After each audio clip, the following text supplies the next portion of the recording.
Irmãos, então vamos dar continuidade. Nós estamos aí na página 385 da apostila, falando hoje do Evangelho de Mateus, o primeiro evangelho que nós temos na nossa Bíblia. Eu queria falar, antes de nós entrarmos aí na apostila, eu queria trazer aqui algo interessante, né, que eu estava lendo, para a gente poder aí, agregar o nosso conhecimento. Sobre a importância, tá, do Evangelho de Mateus, né? Sobre a importância, olha só que legal. Renan, o grande crítico francês, afirma que Mateus é o livro mais importante que já foi escrito. Olha só, né? Michael Green, nessa mesma linha de pensamento, diz que o Evangelho de Mateus é talvez o mais importante documento do Novo Testamento. Qual a defesa dele, né?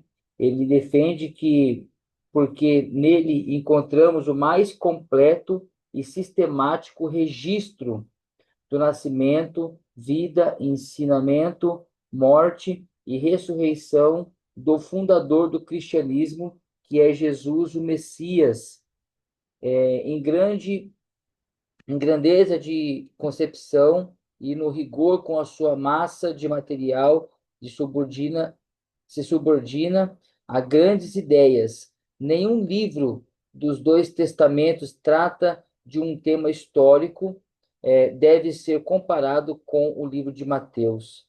Michael Green diz que entre os pais antigos, o Evangelho de Mateus é citado mais do que qualquer outro evangelho.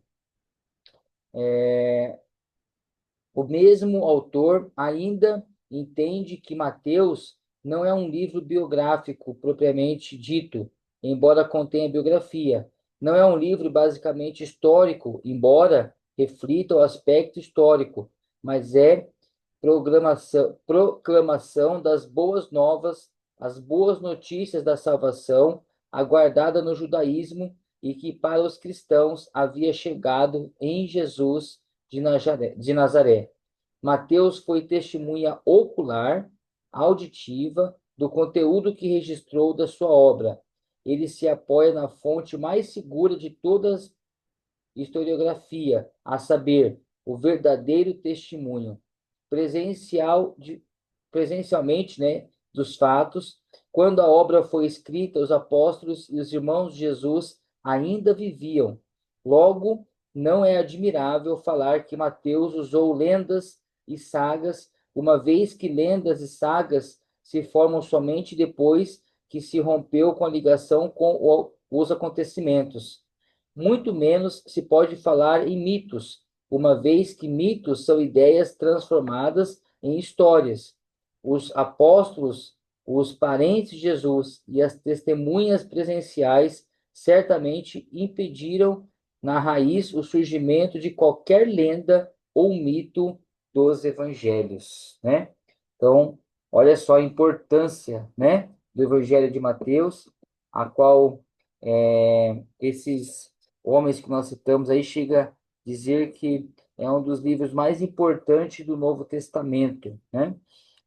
Vamos lá, o propósito e o tema, né, principal. Ah, como não há uma declaração direta, né, do autor sobre o seu propósito em escrever o Evangelho, algumas tentativas foram feitas para identificar a partir de temas que ele aborda. Pela característica judaica do livro, alguns preferem acreditar que o propósito de Mateus foi evangelizar os judeus, né?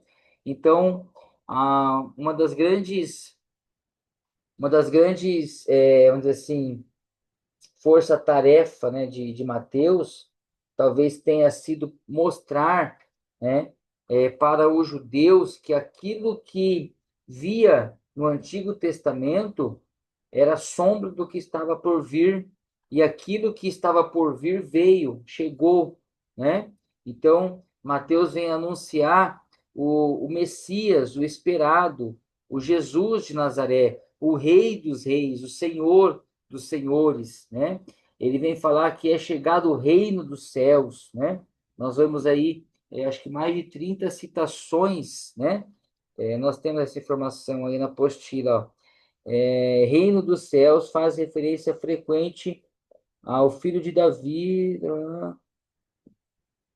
Não tem aqui, mas eu li, né, em algum estudo aí que, se não me engano, são 33 citações, né, Reino dos Céus. Então, você vê com isso a grande ênfase que Mateus estava tendo, né? Qual que era o seu objetivo principal? Então, acredita, né, a gente consegue acreditar que o alvo realmente era os judeus e poder mostrar que o Messias, o profetizado, né, a qual Deus usou a boca de Isaías e tantos outros profetas, tinha chego, né? Então, por isso que ele faz tantas menções do Antigo Testamento, porque aquele povo endereçado, ele conhecia a palavra. Então, ele precisava mostrar que aquele prometido, o Messias, tinha realmente chego e era Jesus, né? Então, nós vamos ver Mateus trazendo um grande tratado teológico, sistemático da pessoa, da vida, da morte e ressurreição de Cristo, tá bom? Então, é muito interessante, isso. E alguns possíveis propósitos, né, inferidos do Evangelho de Mateus, por exemplo, apresentar Jesus como Messias prometido, o filho de Davi, o filho de Deus, acerca de quem os profetas do Antigo Testamento apontaram. Qual era um dos outros propósitos, né? Alguns possíveis propósitos de Mateus? Encorajar os cristãos, né? Judeus que enfrentavam a perseguição. Então, nós vemos uma grande força também de Mateus no encorajamento para seguir Jesus. Isso a gente também vê, né? Quando nós formos estudar mais para frente, estou só adiantando aqui, uma das grandes defesas, por exemplo, do escritor de Hebreus, né? Ele vai dizer o que, olha, tudo aquilo era só sombra do que estava por vir, né? E agora nós estamos vivendo aquilo que os nossos pais sempre esperou, né? Citando os irmãos do Antigo Testamento. Então, qual outro propósito, né? Possível propósito aí de Mateus na escrita do Evangelho, inspirar uma fé mais profunda em Jesus, né, o Messias, na obra redentora de Deus na história através de Israel, né? Então, Mateus tinha essa vontade, né? Essa inspiração de encorajar, de inspirar a fé e de inspirar de uma forma mais profunda sobre os irmãos judeus. Por isso que ele usa o termo reino dos céus, né? Por isso que ele usa o termo filho de Davi. Então, trazer ali um certo encorajamento da fé a qual os judeus já tinham, né? Então, instruir e catequizar os cristãos leitores. Então, o que é isso, né, irmãos? Mateus, ele queria ensinar, né?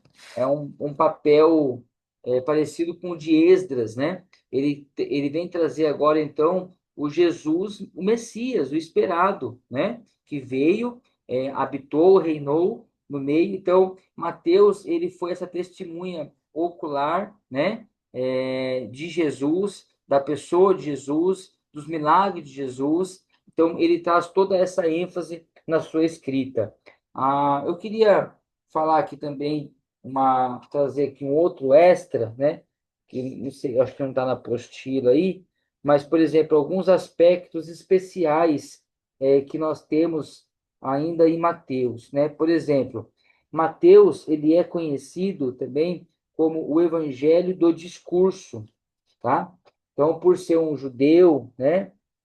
Por ter um grego muito refinado na sua escrita, nós vamos ver aí algumas sessões e alguns discursos, né, propriamente no Evangelho de Mateus, como, por exemplo, a pregação de João, lá em Mateus 3, né, a grande comissão em Mateus 10, algumas parábolas lá de Mateus 13. Então, nós temos esses discursos aí. Então, é conhecido como o evangelho do discurso. Mateus também, ele é conhecido como o evangelho da igreja, né? Eu já falei aqui na primeira parte desta aula sobre o porquê disso, né?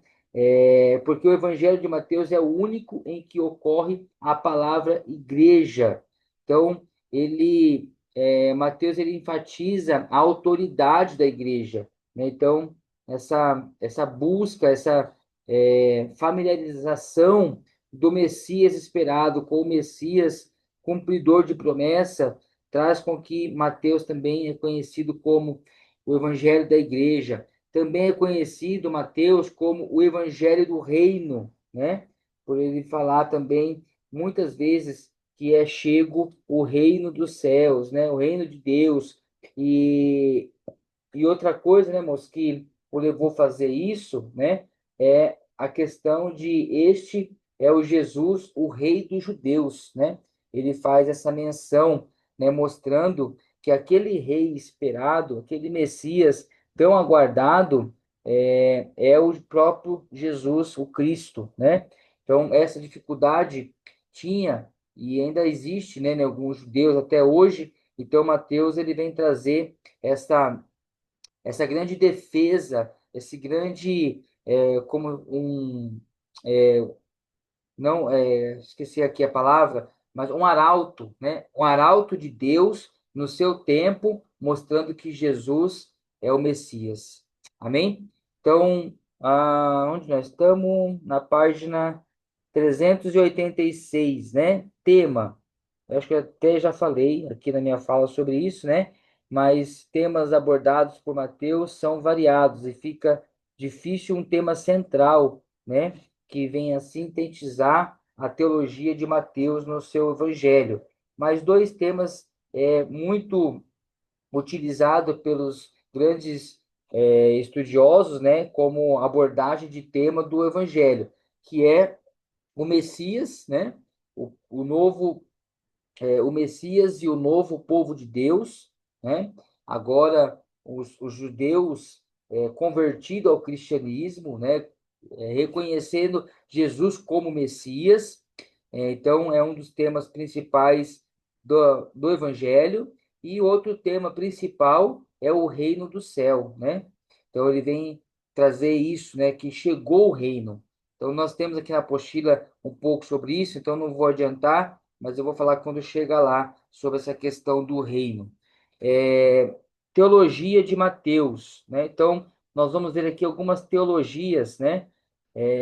Encontrada dentro do Evangelho de Mateus. Os assuntos que têm uma forte ligação com o Antigo Testamento são de grande importância para Mateus. Há uma ênfase especial, principalmente à pessoa de Jesus. Então, o que Mateus faz, né? Ele faz uma concordância, né? Um paralelo do antigo com o novo, né? Então ele não é só a ponte. Olha que interessante isso, tá, irmãos? Ele não é só a ponte do Antigo Testamento para o Novo Testamento. Ele é também aquele que vem trazer as concordâncias do que tudo que tinha no Antigo Testamento vem mostrar o que estava para acontecer e estava acontecendo muitas coisas ali agora, né? Então, ele é um grande defensor dessa questão de Cristo, o Messias, né? O tão aguardado, o esperado.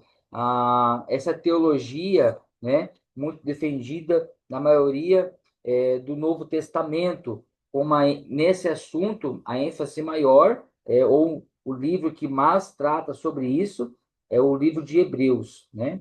Então, nós temos aí também Mateus fazendo essa teologia. E ele vem falar sobre algumas questões, como na sua teologia, vamos dizer assim, na sua defesa, no seu estudo de Deus, né? Ele vem falar sobre Cristo, né? Cristologia, vem falar sobre o judaísmo e a lei, vem falar sobre o discípulo, vem falar sobre o reino, as parábolas e a paixão, né? Sobre a paixão de Cristo, tida uma forte ênfase também no seu evangelho. Então vamos lá. Cristologia.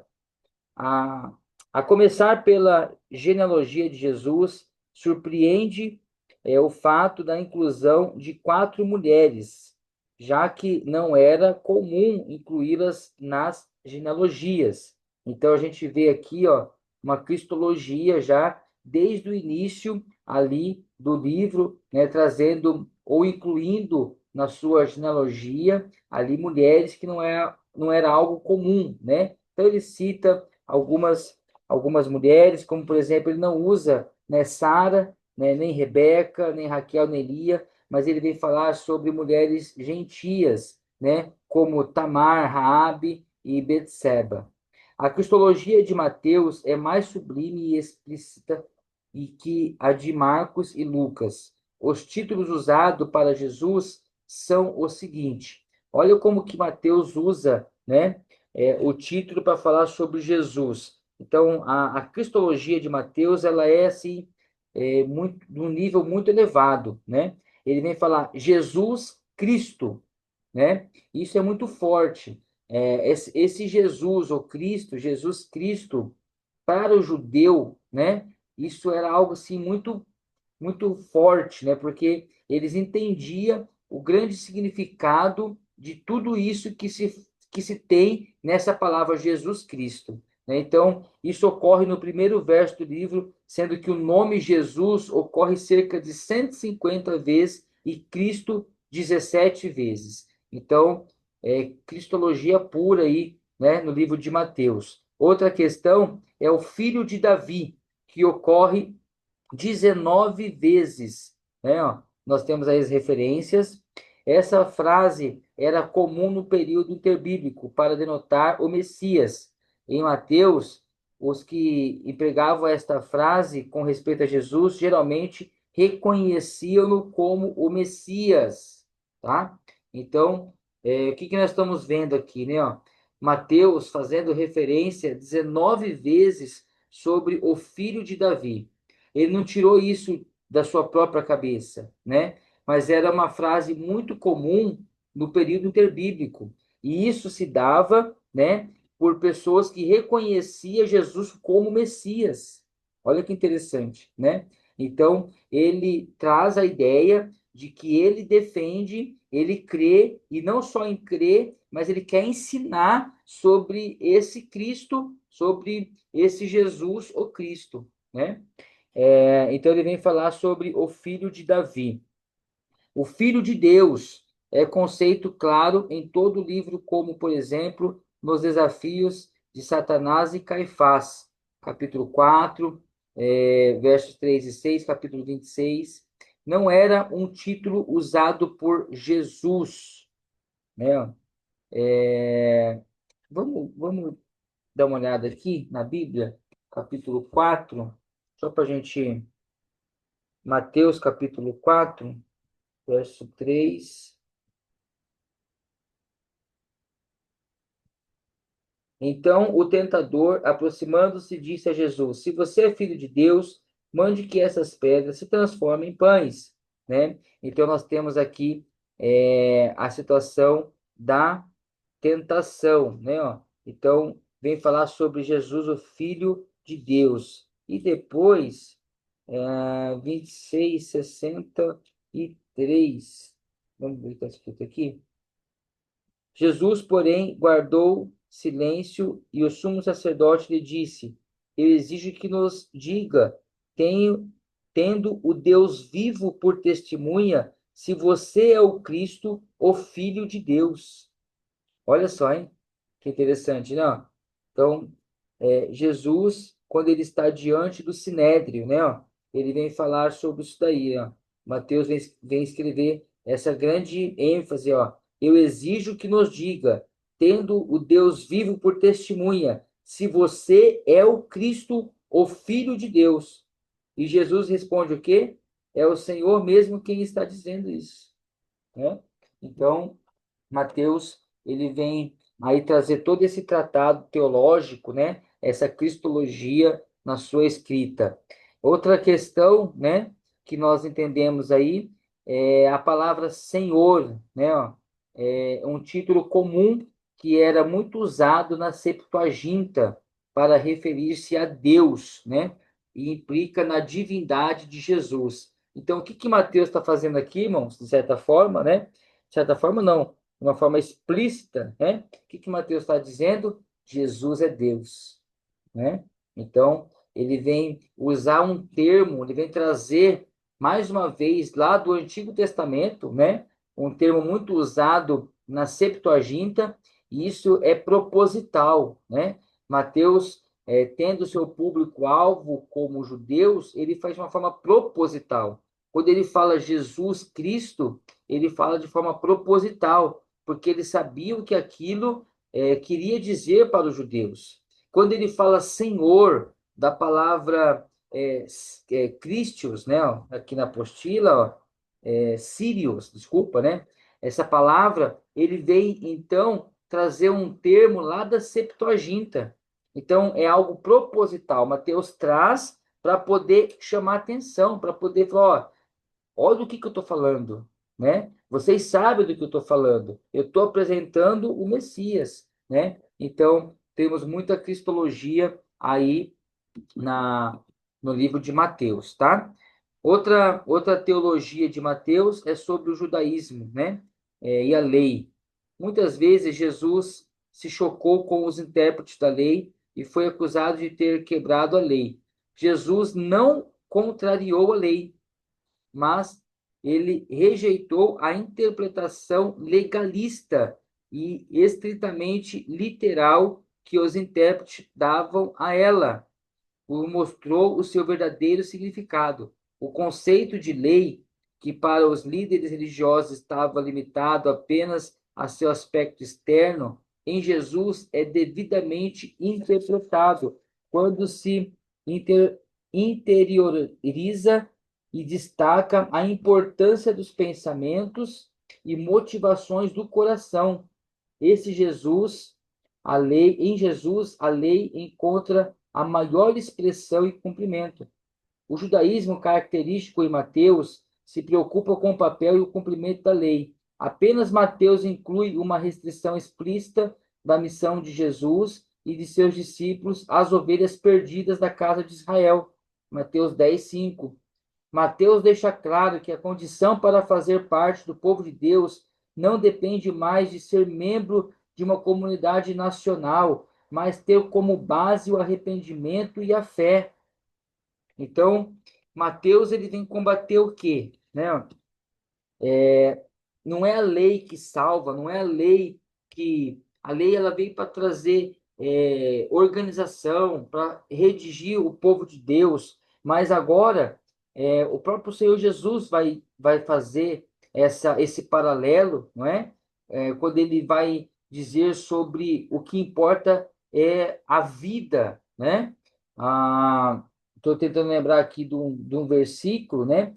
Mas, por exemplo, quando o próprio Senhor Jesus vem falar que na lei você tinha que ter a atitude do descumprimento da lei. E Jesus, agora no Evangelho, né, do reino de Deus, chego através de Jesus, ele vem falar o quê? Agora você não precisa mais consumir. Se você pensar, você pecou. Não é assim? Né? Se você olhar com um olhar pecador, pecador não, né? Mas com um olhar de desejo, você já pecou. A lei falava o quê? Não adulterarás, né? Aí Jesus vem falar que você pode adulterar sem ter o ato. Então, o que que é essa questão, né? Essa é a questão daquilo que a lei, ela é legalista, né? Mas Mateus estava trazendo uma teologia que não é isso não é essa a ideia da lei, não era essa a ideia de Jesus agora, mas é algo do coração, da vida, né? Não é uma atitude legalista, mas é uma atitude de coração. O próprio Senhor Jesus vai combater isso nos fariseus, não é? Quando ele vem falar, ele vem combater sobre os fariseus que oravam, que jejuavam e batiam no peito, estava jejuando. que Jesus vai dizer, irmãos? Quando jejuares, lava o seu rosto, não é? Quando orar, olha só que interessante, né? Jesus vai falar o quê? Quando vai orar, entra no seu quarto, né? Fecha a porta. O povo estava acostumado? Ó, o Wagner precisa ver que eu estou orando, né? Então eu vou lá, né? No muro, eu vou lá na minha hora, eu vou lá nesse momento, mas o coração não era de Deus, né? Então, entende isso, irmãos, né? Que o Evangelho está trazendo, que o evangelista Mateus está querendo trazer, né? Ó, sobre esse judaísmo, sobre essa lei, né? Que não é a lei, não é o legalismo, mas é o que está aqui dentro. É você crer no Evangelho, é você crer em Jesus, é você se doar por completo, tá? Então, essa teologia, ela continua quando ele vem falar sobre o discipulado, ele vem falar sobre o reino, quer ver, ó, vamos lá, o discipulado, por exemplo, ainda aqui, né, no judaísmo, ele vem falar o quê? Arrependa-se, né, ó, e tenha fé. Então, a pregação era de arrependimento, né? Então, Mateus ele deixa claro que a condição para fazer parte do povo de Deus não depende mais de ser membro de uma comunidade, mas o que nos torna membros do corpo de Cristo, de fazer parte de Deus agora, é uma base no arrependimento e fé. Tá certo? Ok? Então, outra defesa, né? O discipulado, o ensino e a importância do discipulado estão em toda parte do livro. Capítulo 4, por exemplo, Pedro, André, João, Tiago são chamados para o discipulado. Um pouco mais tarde, o autor do Evangelho também é chamado, no capítulo 9. A condição para o discipulado iria exigir renúncia e sacrifício de cada um. Jesus estipulou um alto preço para seguir e não ocultou a realidade da perseguição que viria sobre eles.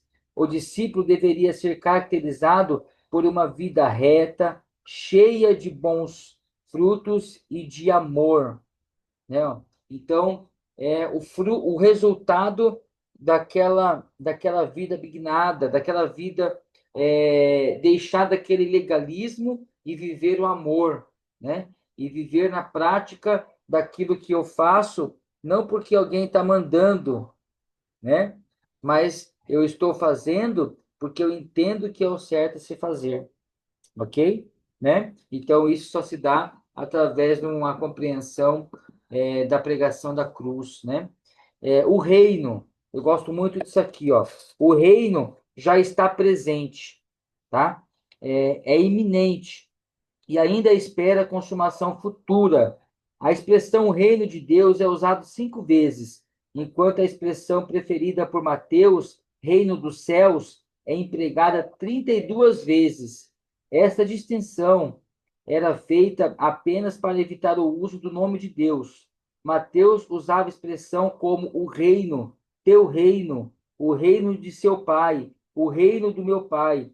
No total, as referências ao reino chegam a cerca de 50 vezes. Jesus ensinou a respeito das implicações éticas do reino. Ele disse que se a justiça dos discípulos não excedesse em muito a dos escribas e fariseus, certamente não entraria no reino.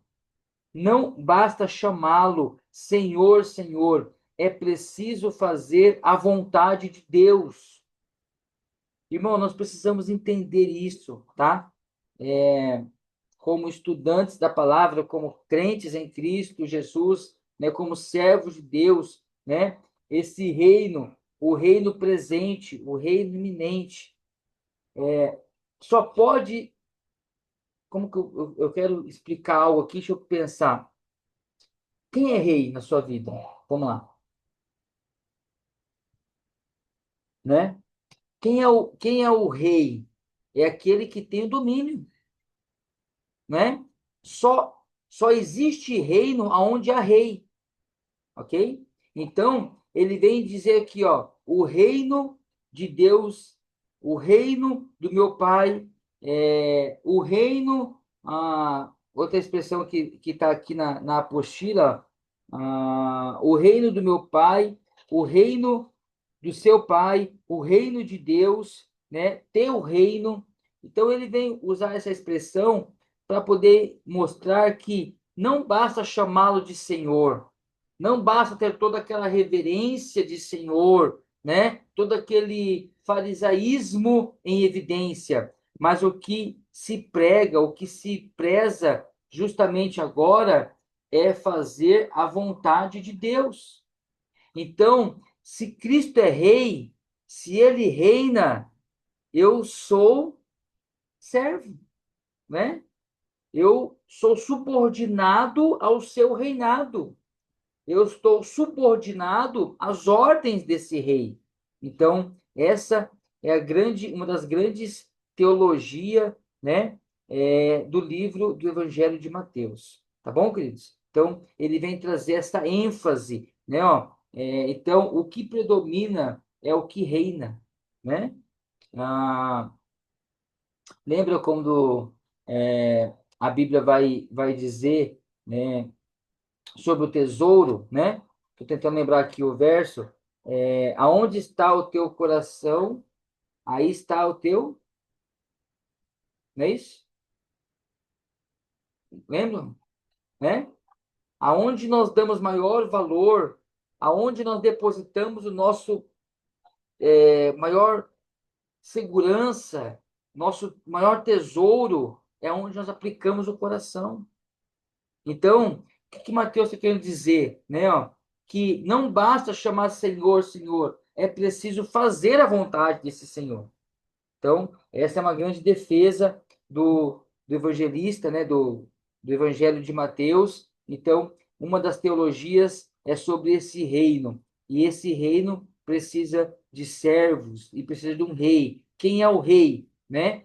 Lembra que Mateus está falando para quem, irmãos? Para os judeus, ok? O que o judeu sempre esperou, sempre buscou? O rei, o Messias, o rei dos reis, o Senhor dos senhores, né? Então, ele vem falar quem é rei. Rei é o Jesus, né? Esse Jesus, o Cristo, como ele defendeu aqui, ó, Jesus Cristo, ele é o rei, né? Então, se ele é o rei, nós precisamos então fazer a vontade dele, reconhecendo como o rei das nossas vidas. A parábola do reino, né? Ó, as parábolas como método de ensino foram muito utilizadas por Jesus, né? Principalmente em Mateus, onde há um grupo especial de parábolas denominadas de parábola do reino, né? Então, nós temos aí um uso frequente dessa expressão, o reino dos céus é semelhante a, né? Então, nós temos aí Mateus usando isso. Algumas parábolas ilustram alguns ensinos que exigem uma decisão imediata, né? Ó, tá vendo, ó? Qual que é a preocupação de Mateus, a defesa, né? Ó? Outras apontam para o crescimento do reino, né? Como, por exemplo, a semente do grão de mostarda. Outras apontam para o futuro, para a parousia das 10 virgens, por exemplo, e do ladrão que chega à noite. O estudo das parábolas é importante porque elas desvendam aspectos importantes do reino. E para partimos aí para encerrar a aula de hoje, a paixão. Né? O tema da paixão é mencionado por Mateus durante o seu relato nos textos como capítulo 9, capítulo 12, capítulo 16. O relato da paixão, registrado por Mateus, é o mais comprido dos sinóticos. Somente Mateus escreveu que Jesus orou uma segunda vez a respeito da mesma oração pela terceira vez. No Getsemane, ele fala da confiança de Jesus que seu pai poderia enviar mais de 12 legiões de anjos. Né? Mateus enfatiza o papel dos anciões na decisão da morte de Jesus, enquanto Marcos os menciona apenas 3 vezes nesse mesmo contexto, e Lucas uma única vez. Ele relata o sonho da esposa de Pilatos e também registra que Pilatos lavou as mãos diante do povo. Mateus deixa claro que os romanos decidiram, consideraram Jesus como inocente, e não quiseram executá-lo. Foram os judeus que exigiram a Barrabás e insistiram em que Jesus fosse morto. Olha só, né? Quando na morte de Jesus ele relata as coisas estranhas que aconteceu. O véu se rasgou, né, o terremoto, as rochas que se partiram, os túmulos que foram abertos, os santos ressuscitaram, entraram em Jerusalém e apareceram a muitos. O registro de Mateus sobre a morte de Jesus, com essa riqueza de detalhes, sinais, pressupõe que o evangelista quer destacar a importância de um grande acontecimento que causou efeitos sobre a terra e no mundo dos mortos. Então, Mateus vem mostrar que o que aconteceu foi algo surreal, algo que nós esperávamos, e isso precisa de uma ênfase muito grande, né? Então, é só no Evangelho de Mateus que nós encontramos referências desse acontecimento, né? De uma forma bem explícita. Por isso que eu iniciei essa segunda parte da aula hoje, trazendo aquela curiosidade, ou melhor, aquele acréscimo, né, de um grande estudioso que vem falar que certamente Mateus é um dos livros mais importantes do Novo Testamento, né? Ele traz a genealogia de Jesus e traz a grandeza do resplendor da glória daquele que veio, viveu, morreu e ressuscitou, ascendendo aos céus e intercedendo por nós até o dia de hoje. Amém, queridos? Tudo bem até aqui? Respira aí, né? E vamos terminar, tá bom? Hoje nós vamos encerrar, então, Mateus, né? E na próxima aula nós entramos aí já falando sobre Marcos, ok? Então, pelo que eu vi aqui, nós vamos usar uma aula, né? Para cada um dos evangelistas, para poder finalizar, para poder entender um pouco melhor. Eu vou fazer aqui a as considerações finais, né, desse estudo, e certamente, se acontecer do vídeo cair, tá bom? Sintam-se abraçados por mim, né? Desejando aí já uma boa noite, um ótimo final de semana, que Deus continue abençoando a vida de cada um de vocês. Vamos lá, página 388 vai falar sobre a estrutura, né, do livro. A teoria mais satisfatória quanto à estrutura de Mateus